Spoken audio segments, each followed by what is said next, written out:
নমস্কার। আমি কলকাতার এক বাসিন্দা।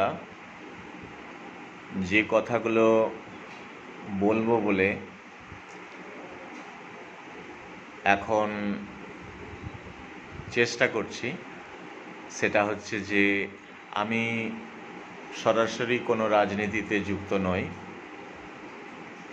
কিন্তু রাজনীতির খবর দেশে বিদেশে আমাদের রাজ্যের সরকার, বিগত সরকার, বর্তমান সরকার, তারও আগে সিপিএমের সরকার ৩৪ বছর কেমন করে রাজ্য চালিয়েছে, তাদের মোটিভ কী ছিল। আমার আজ থেকে ১৫ বছর আগে, যখন আমার বয়স ছিল প্রায় ৩২-৩৩, সেই সময় থেকে বিজেপি সরকারকে কেন্দ্রে আমি পর্যবেক্ষণ করেছি এবং তার আগে মনমোহন সিংয়ের সরকার, কংগ্রেসের আমলে, বা ভারতীয় শিক্ষা, সে আপনি বৈদিক যুগ থেকে ধরুন বর্তমানে যে সমস্যাটিকে নিয়ে সারা বিশ্বে, ভারতে তো বটে সারা বিশ্বে আলোড়ন ফেলেছে, সেটা হলো ককরোচ জনতা পার্টি।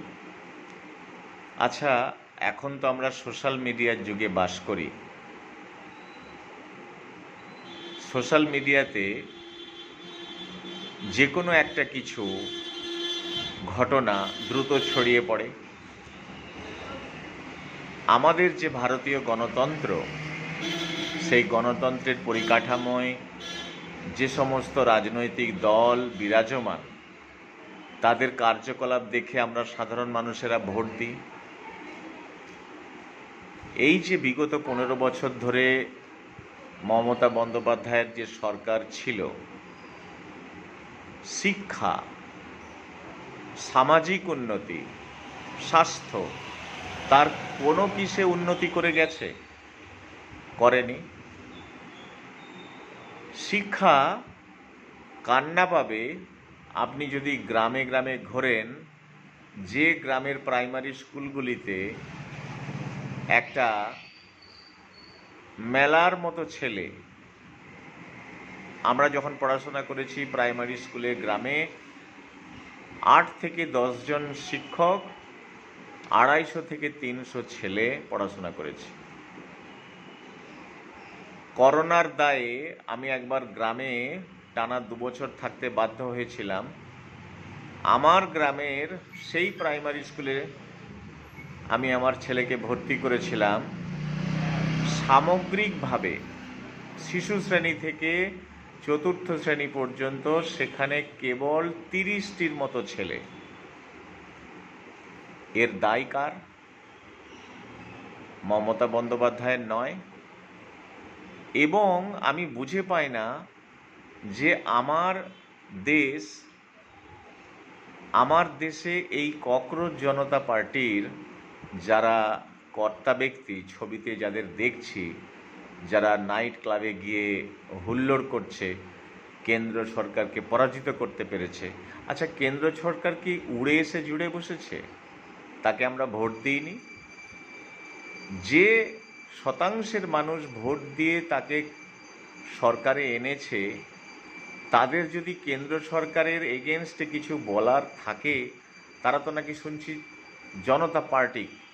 তাই জনগণের যদি পার্টি হবে, তারা ভোটে লড়ুক, ভোটে লড়ে জিতে এসে কেন্দ্র সরকারকে হারিয়ে দিক। আন্দোলন তারা করতেই পারে। শিক্ষা এমন একটা ব্যবস্থা, প্রশ্নভাস ঘটেনি। আমরা যখন মাধ্যমিক পরীক্ষা দিয়েছিলাম, ঠিক তার ২ বছর পর, আমার আজও মনে আছে, অঙ্কের পরীক্ষার প্রশ্নপত্র ফাঁস হয়ে গিয়েছিল। তখন সম্ভবত জ্যোতি বসুর সরকার, সেই সময় আবার একবার পরীক্ষা হয়েছিল, মিটে গেল। যদি সেটা বারবার ঘটনা ঘটে, সরকারের তো কোনো না কোনো জায়গায় ত্রুটি আছে বা থাকতেই পারে, কিন্তু তার জন্য এমন, এবং সবথেকে বড় মারাত্মক জিনিস যেটা দাঁড়াচ্ছে সেটা হচ্ছে যে যদি এই দেশের ছেলেরা, শুনছি নাকি এই যে অভিজিৎ দীপকে, সে নাকি আমেরিকায় থাকতো। আমেরিকা তো আমাদের বন্ধু রাষ্ট্র নয়, তাহলে সেখান থেকে সে কি করে এসেছে, করে এসে হঠাৎ করে এখানে মোবাইলে একটা রাজ্য গড়ে, একটা দল গড়ে নিল। আবার সেখান থেকে হঠাৎ করে কোন লাট সাহেবের বেটা সৌরভ দাস সে এসে মুখপাত্র হয়ে সুপ্রিম কোর্টের অর্ডারও নাকি তার ভালো লাগেনি, যদি না হয় তাহলে নাকি সে আবার বিপ্লব করবে। বিপ্লব কি মোয়া? আর দেশের কোনো কাজ নেই? আমরা আমরা কংগ্রেস সরকার বা আরও যারা সরকার ছিল 90-এর দশক থেকে আজকে এই 2026 পর্যন্ত আমাদের চোখে দেখা সর্বোৎকৃষ্ট দল হলো এই বিজেপি, এবং তাদের সরকারের বিরুদ্ধে আমাদের তো কোনো আঙুল ওঠানোর কোনো কিছু কারণ দেখছি না। তারা যেভাবে দেশটাকে, অর্থনীতিটাকে সারা বিশ্বের মঞ্চে তুলে এনেছে, এবং আগামী 2047 যখন ভারতের স্বাধীনতার বয়স 100 বছর হবে, সেই সময় ভারতকে যদি আমরা 1 নম্বর দেখতে পাই, সেটা কি আমাদের দেশের জন্য খারাপ? আমার তেমন কোনো বিদ্যে বুদ্ধি নেই, যেটুকু আছে সেটুকু দিয়ে আমার যেটা বলার কেন্দ্র সরকারকে, যে মানুষকে আপনি পাল্টাতে পারবেন না, মানুষ আপনাদের বিরোধিতা করবেই, কিন্তু আমি যেটা ছোট করে বলতে চাই সেটা হচ্ছে যে ভারতীয় শিক্ষা ব্যবস্থার আমূল পরিবর্তন দরকার, এবং এই শিক্ষা খাতে প্রচুর বিনিয়োগ দরকার। দেখা উচিত যে একটা বাচ্চা ছেলে শুরু থেকে তার চরিত্রগুলো যেন দেশভক্তিতে মড়া হয়, সেই জন্য তাদের সিলেবাসের মধ্যে ভারতীয় প্রাচীন শিক্ষা ব্যবস্থার যে রত্নগুলি রয়েছে রামায়ণে, মহাভারতে, এবং আমাদের ভারতীয় বীর যারা পুরুষ, ক্লাসিক্যাল যুগে বলুন, গৌতম বুদ্ধ থেকে শুরু করে বিবেকানন্দ, আমার তো মনে হয় জাতীয় শিক্ষার একটা রূপরেখা রামকৃষ্ণ মিশনের ওপর দায়িত্ব দেওয়া হোক, যে তারা একেবারে শিশু শ্রেণী থেকে গ্র্যাজুয়েট লেভেল পর্যন্ত কি পড়ানো হবে। আমরা কেন বিদেশের লেখকদের বইগুলিকে এত বেশি গুরুত্ব দেব? বিদেশ ভারতকে চিরকাল ভাঙার চেষ্টা করেছে। আমাদেরই তো ছিল ব্রহ্মদেশ, আমাদেরই তো ছিল শ্রীলঙ্কা, আমাদেরই তো ছিল বাংলাদেশ, আমাদেরই তো ছিল পাকিস্তান। আজকে তারাই আমাদের বড় বড় শত্রু। আমার মনে হয় মূল সমস্যা শিক্ষাতেই রয়েছে। এখন শুধু এআই শিক্ষা চায়, কম্পিউটার শিক্ষা চায়।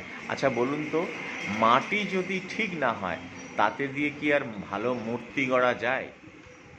সেই জন্য আমি বলবো ভারতীয় শিক্ষার ওপর ভারতীয়ত্ব বা ইন্ডিয়ান এডুকেশন সিস্টেম এমন গভীরভাবে ছাত্রদের মনে প্রতিষ্ঠিত হোক যে তারা দেশ বিরোধী ভাবনাই যেন তাদের মনের মধ্যে না জন্মায়। আমার মনে হয় এটা করলেই আগামী 10-15 বছর বাদে আমরা এমন একটা সমাজ পাব, যে সমাজে ভারতকে আমরা মাথায় করে রাখব। ভারতের বিরুদ্ধে আঙুল তোলার ক্ষমতা না দেশের মধ্যে কারোর থাকবে, না দেশের বাইরে থাকবে। আচ্ছা, এতদিন ধরে আমাদের দেশ স্বাধীন হয়েছে, এখনও কেন এমন হয় না যে রাজনীতি করতে গেলেও ন্যূনতম একটা শিক্ষা থাকা দরকার? সেই ব্যাপারটি কেন এখনও হবে না?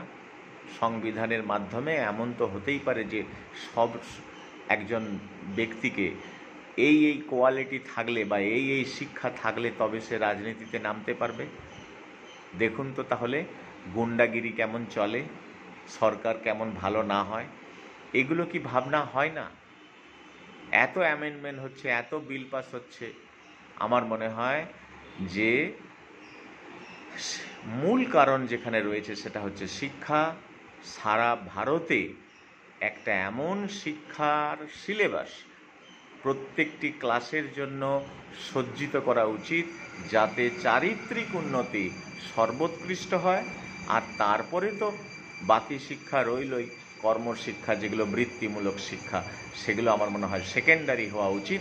তাহলে আমার দেশও বাঁচবে, জাতিও বাঁচবে, আর আমার দেশ বোধহয় 2047 এর মধ্যে আবার 1 নম্বর দেশে প্রতিষ্ঠিত হবে। নমস্কার।